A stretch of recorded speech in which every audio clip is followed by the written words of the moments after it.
Samantala, mga patapong papel ginagawang obra ng isang babae sa San Quintin, Pangasinan. Tunghayan sa report ni Russell Simorio. Mula sa maliliit hanggang sa malalaking detalye ng mosaic art ni Jerica Ellen Dicano ng Barangay Casanta Marian, San Quintin, Pangasinan, aakalain mo bang gawa ito sa patapong papel? Hindi rin basta-basta ang kanyang obra.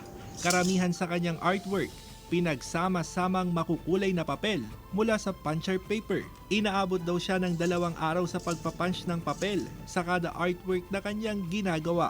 Nahiligan ko po ang paggamit ng recycled materials dahil I want to promote eco-friendly artworks po at para ma-discover po yung mga iba't ibang art style na bukod sa pagdodrawing lang po. Kabilang sa mga ginawa niya ng artwork ang mga iniidolong personalidad. Pero ang tunay na nagpahanga sa mga netizen, ang art image ng kanyang ama't ina. Hindi ako kakalain na yung ginagawa niya ay magkakaroon ng magandang outcome. Kasi minsan tumitingin ako sa kanya, sabi niya sa akin, "Wag mong tignan kung ano man ang ginagawa ko," sabi niya.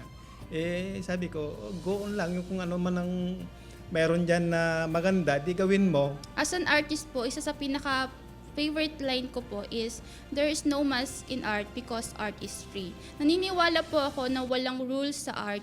Kasama si Daryl Peralta, Russell Simorio, One North Central, Luzon.